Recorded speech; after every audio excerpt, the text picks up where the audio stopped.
Garth Mowat crisscrosses the craggy regions of British Columbia in search of the lord of these forests, the grizzly bear.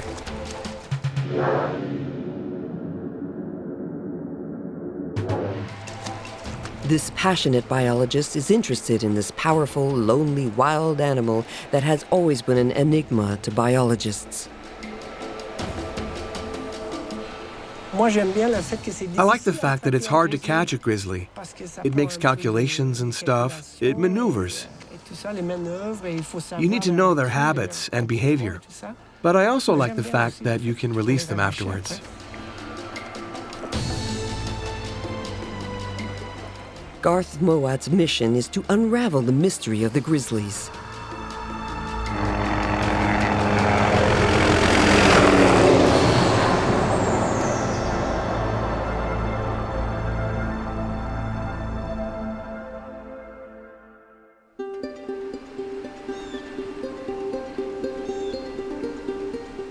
Half of Canada's grizzly bears live in British Columbia. Before the Europeans arrived, the grizzlies' home stretched from the northwest of Canada to the South American border. Today, there are only a few isolated populations, which are scattered over the territory according to their feeding habits. The grizzly is now considered a species of special concern. That's one of the reasons that encourage Garth Mowat's interest in this little-known mammal.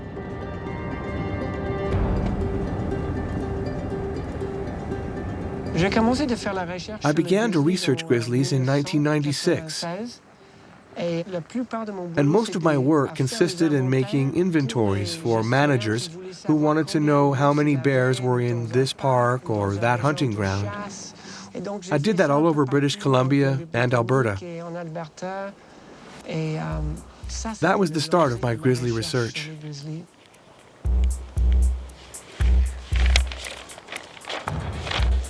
Garth Mowat's research is based on studying grizzlies' DNA. While telemetry provides a way to monitor a few individuals over a small territory, DNA offers the possibility of studying several populations over a vast surface area of more than 10,000 square kilometers.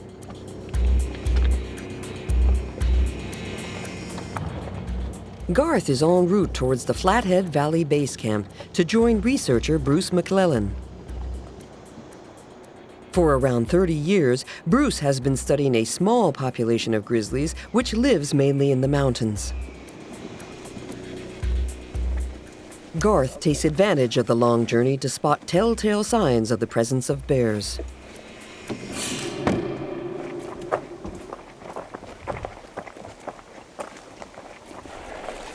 A rub tree has two purposes. One, to mark a territory, and two, for the male, it can be used as a warning during the mating season. There are lots of rub trees in a male grizzly's territory.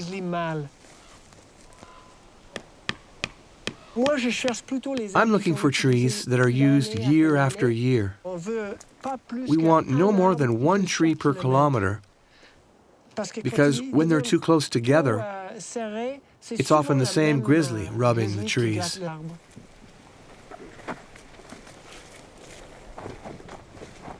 When he finds a rub tree, Garth notes its location.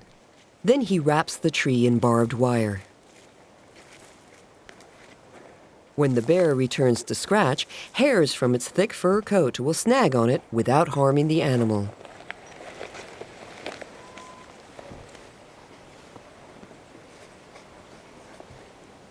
This is a sample. And that's a pretty good sample. I think it'll work for DNA analysis, as there are lots of hairs. I can see roots coming out, and there's DNA in the roots.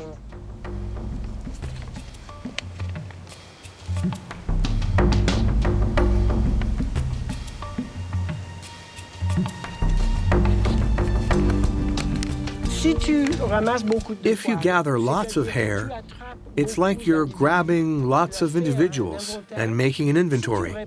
If you repeat this, you can estimate the reproduction rate of the population. You can estimate the mortality rate. You can estimate the population trajectory.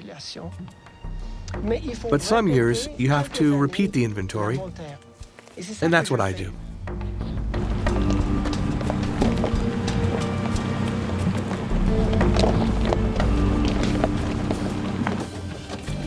Garth must hurry, as there are still stations to visit and a few hours' drive through the mountains before arriving at base camp.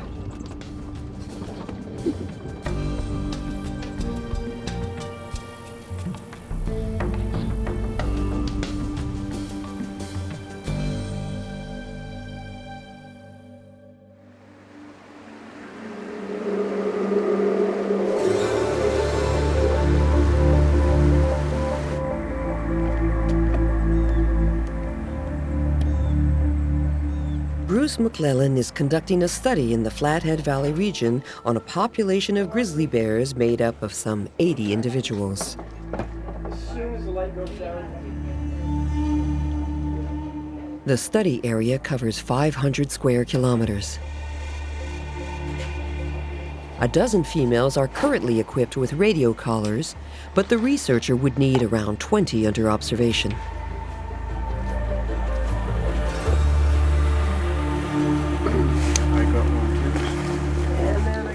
That's it. I got everything I need. Okay.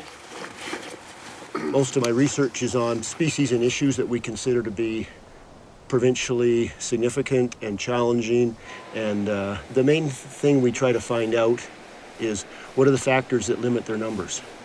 What is going on to make them rare, if they are rare, and why aren't there more? So you want to look at both the factors that kill them, why they die, and also factors that make them have babies, reproduce, survive well too.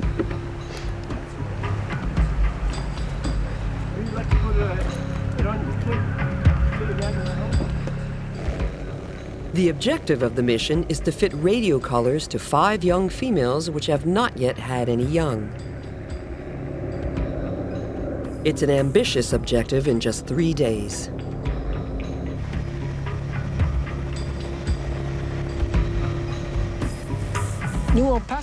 We pass in the helicopter and monitor the blueberry regions, hoping to see a bear. And it's the only season when they're sufficiently grouped and they're predictable.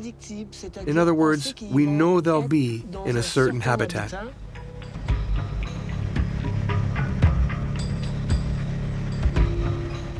All day, Garth and Bruce overfly the territory.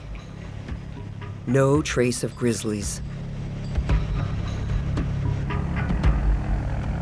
When the sun goes down on the horizon, the 2 men must resign themselves and head home to base camp.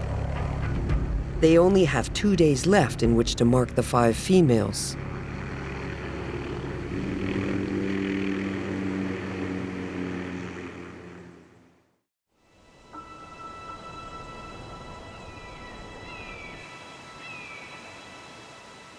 Garth Mowat and Bruce McClellan are getting ready for a second day's expedition in search of female grizzlies.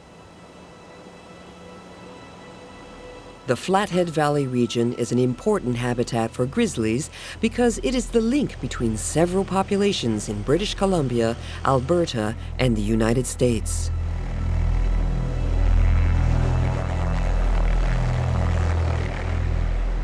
Focus of my research with grizzly bears, it's more what factors limit their numbers in an industrialized landscape, like areas where, like this one, which has been very heavily logged, and it's had a lot of oil and gas exploration, it's had a lot of mining exploration, it's got hunters and fishermen and recreationists all here.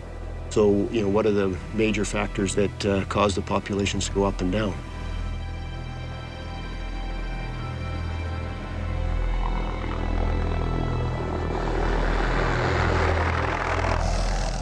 Garth and Bruce have finally spotted a female. After putting her to sleep, they have around 30 minutes in which to take samples and measurements and fit a telemetry collar.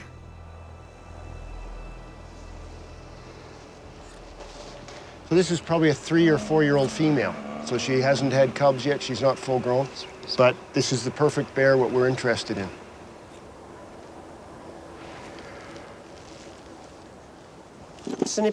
It's not an adult. She's an adolescent. We'd like to know at what age she will have her first baby. We also want to fit a collar to find out how long she will survive, because we're very interested in the mortality rate. Left, 5'2". Should be good, yeah, that's good. The logged information is used to better understand the dynamics of grizzly bear populations. The comparison of data collected by Garth through the study of DNA and that of Bruce with telemetry enabled them to make unexpected discoveries.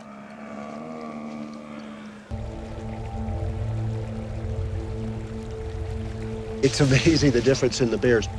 Salmon make big bears. The bears are quite a bit bigger. The females will be double the size. And they look different. They'll have short fur often.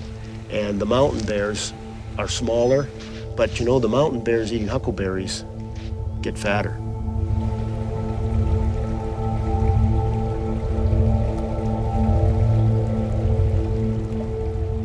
At the end of the second day, Garth and Bruce have only fitted one telemetry collar. The grizzlies have remained hidden in the forest, probably because of the heat, which does not suit them. They have only one more day in which to reach their goal.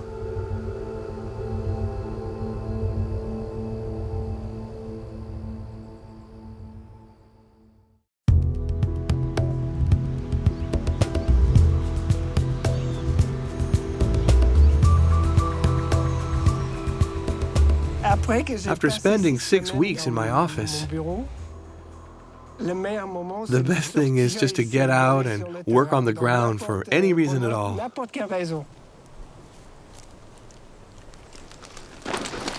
I love huckleberries. They're my favorite things. I can eat them all day long.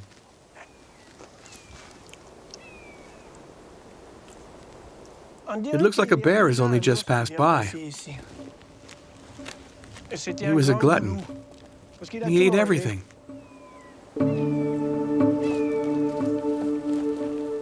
Berries, just like salmon to certain populations, are essential for grizzly bears.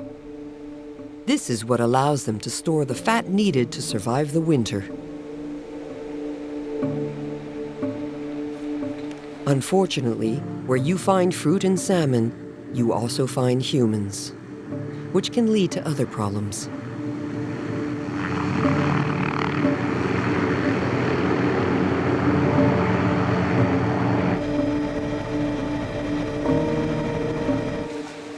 Garth Mowat recognizes that the challenges ahead are daunting, but the solutions lie in a better understanding of grizzlies and their habitats.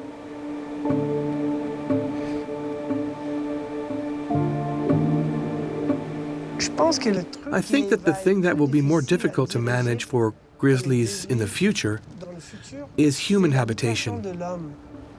There are more and more rural and urban expanses. People living just about anywhere. So there's more loss of habitat, and there's also the effect you get from roads, from trains, from farms, from pets.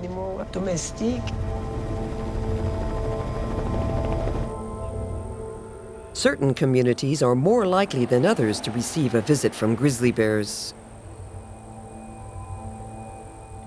That's the case with these towns surrounded by the Rocky Mountains, which provide an excellent habitat for the grizzly bears. So this is a map of the area that we would look after. Fernie is located here, there's Sparwood and Elkford.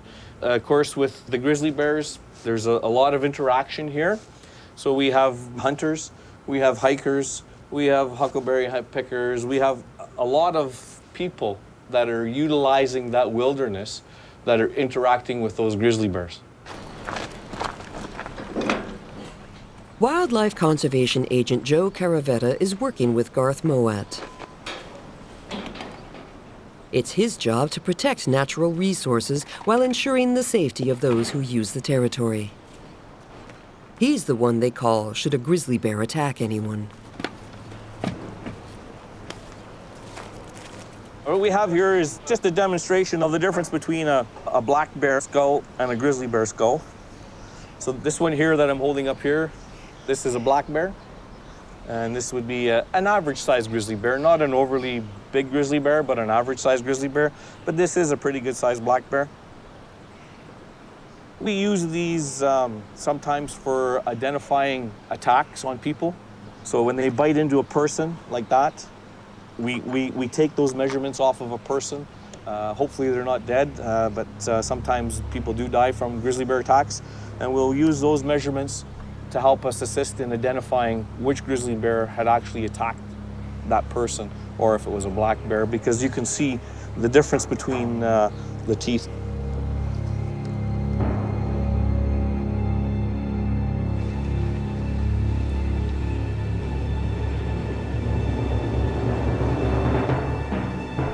There's a little side channel here.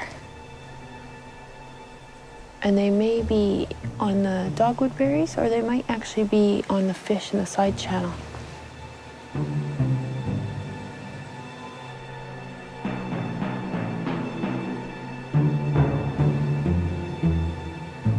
Grizzly bear attacks are primarily defensive attacks, quite often mums with cubs or a bear on a carcass. And if the person knows a little bit about bear behavior and what to do in a defensive attack, and that is to not aggravate the bear any further, to leave the area ideally.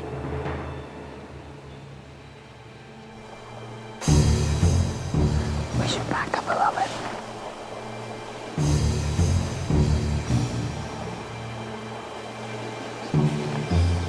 It's okay, you're okay.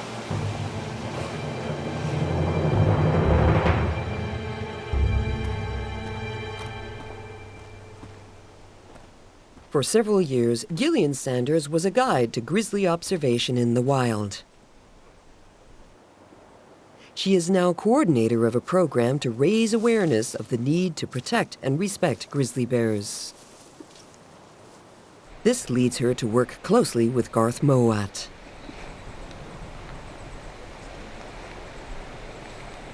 Garth has been supportive of the project. I think Garth also sees the need towards human and grizzly bear coexistence, especially in threatened populations.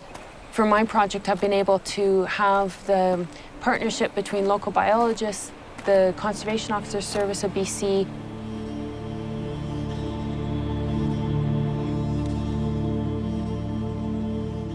The programs to protect population of grizzlies, set up in the light of knowledge acquired, are already showing results. In recent years, grizzly bear populations have been increasing, which is causing problems of cohabitation with humans.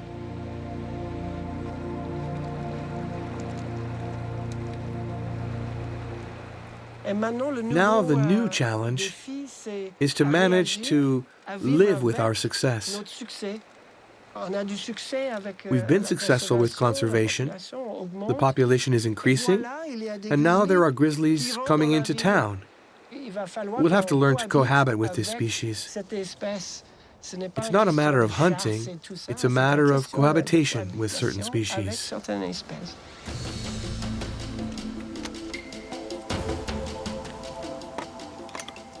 The expedition is coming to an end. Garth and Bruce have finally achieved their targets. Thanks to the new transmitter collars, they'll be able to gather extra data on the grizzly's lifestyle and draw up improved conservation plans. Even though he's aware of the challenges in store, that of grizzly bears and humans living in peaceful coexistence, Garth Mowat remains confident. We need to just get her up in the shade.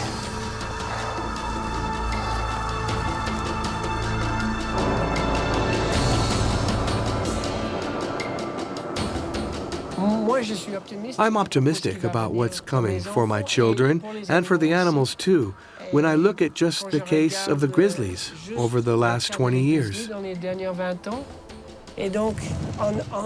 We just have to learn to make conservation more of a priority in our daily lives. Nevertheless, I remain optimistic.